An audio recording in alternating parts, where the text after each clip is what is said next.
Welcome back to Harsh Rules. I'm Ben Harsh, and today we're going to learn some wargaming basics regarding military symbology. Before we begin this episode, I'd like to recognize the Harsh Rules Patreon supporters that help make content like this possible. If you'd like to support the channel, head over to patreon.com/harshrules to learn more. And once again, thank you for your support. Another way you can support the channel is by liking and subscribing. Liking a video helps me understand what content is successful with this audience. As for subscribing, new content appears on this channel first. While you may have found your way here from Board Game Geek or other sites, in the future I'll also be adding more exclusive content that may only be found here. The best way to be informed when I upload new videos is to subscribe and click the bell icon for notifications. Once again, thanks for watching, and now let's get to the video. When many of us begin playing war games, it's usually something with plastic miniatures, like Memoir 44, Axis and Allies, or Risk. Players may then make their way into heavier war games, where units are represented by symbols on cardboard counters and blocks. These types of games resemble military maps come to life, and each player's units are depicted as symbols for authenticity. Light wargamers looking to jump to the next level find themselves with a new challenge. Not only do they have to learn more complex rules, they also have to try to navigate these symbols. Therefore, I've created this Wargaming Basics episode on military symbology. But before we begin deciphering, let's learn a little bit more about the history behind this system. Formalized military symbology began following the Napoleonic Wars that ended in 1815. As nations formed alliances and needed to communicate clearly amongst themselves, they consolidated the old French and British systems for consistency. However, much of the symbology the military uses today in its maps are still rooted in the 1800s. A dot or an X, which made perfect sense in the 1800s, is often unrecognizable to the modern person. Therefore, in this Wargaming Basics episode, we're going to learn about the historical background of the most common symbols so players will recognize them quickly and easily when playing their games. Let's get started with the symbol that you'll see the most.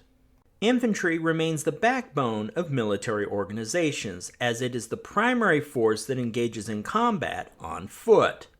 Therefore, the most common military symbol you'll find on maps and war games is the X for infantry. But why an X?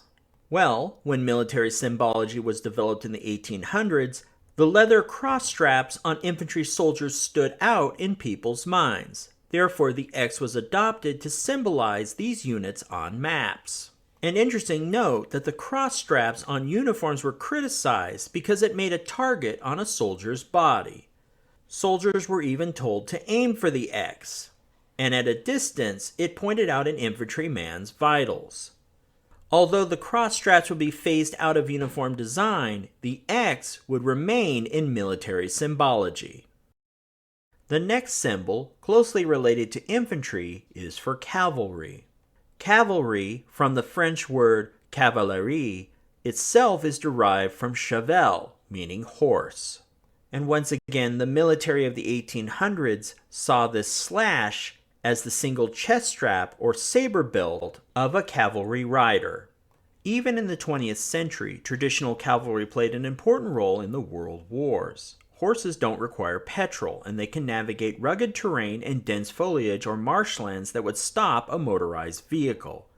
The primary advantages of cavalry, however, are namely objectives and maneuvers requiring speed, which would later be adopted by vehicles that served a similar role. The next symbol is a simple dot for artillery. So where could this symbol have originated? Well, reflecting back on the origins of the military mapmaking in the 1800s, this should be pretty easy to figure out. What was the artillery piece in that time period? Cannons. And this symbol represents the cannonball. Long-range artillery-type weapons have had a long history. In ancient times, catapults, ballistas, and trebuchets later gave way to cannons firing balls and then shells. and in more modern times, rockets and missiles. Regardless of the technology, from the 1800s on, artillery has been represented by this single dot. And now we come to a more modern symbol with armor. In 1886, Carl Benz patented the automobile, and by 1908, Henry Ford's company began offering the Model T to the masses. It's no wonder then that 7 years after that, mechanization would find its way into military weapons with the first prototype tank, Little Willie, created in 1915. The requirements of an armor unit is that the vehicle can bear the load of its thick plates of armor, weaponry, a crew, and the engines required to mobilize it. To evenly distribute all this weight, armored units utilize treads. Therefore, the flat circular symbol for armor is a representation of the tank tread. Engineers know how to build structures and take them apart, and often with explosives. The symbol for engineers looks like a dead giveaway of the letter E face down. E for engineers, right? Well, that's not what the picture represents. Actually, the face down E is meant to be a bridge. Bridges, especially in World War II, were a bane and a blessing to both sides. Pegasus Bridge in Normandy, the bridge at Remagen that crossed the Rhine, and many bridges, but at least a bridge too far in Operation Market Garden. Engineers were critical forces to either blowing or repairing these transit ways. Therefore, you'll often see the bridge symbol for engineers. This next symbol is fairly easy. The symbol for airborne units are modeled after the wingspan of a gull. The invention of aircraft allowed militaries around the world to deploy personnel and equipment quickly and suddenly to anywhere on the battlefield. However, this required special training and a lot of courage to leap from a high-flying aircraft and then parachute safely to the ground. As a result, each nation developed their own form of airborne soldier. The British even had para-dogs that dropped along with their masters into combat. Now, once you've learned the basic military symbols, you will also see them in combinations that represent special units. Let's take a look at a few of these pairings. First, armored cavalry, which is the armor symbol combined with the cavalry symbol. This refers to fast armored vehicles like the M3A1 armored scout car used in World War II. As horses were phased out or outclassed by faster vehicles, those units took on the cavalry designation. Later, the military would even see air cavalry designation for helicopters. Next, mechanized infantry. Mechanized infantry is a combination of infantry and armor symbols.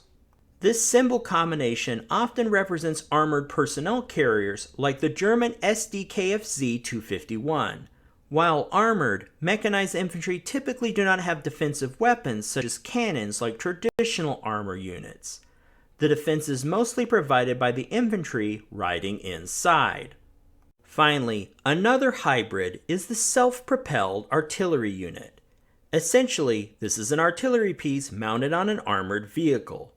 An example of this is the German Hummel, which could move itself into position, advance or retreat without being towed by another vehicle.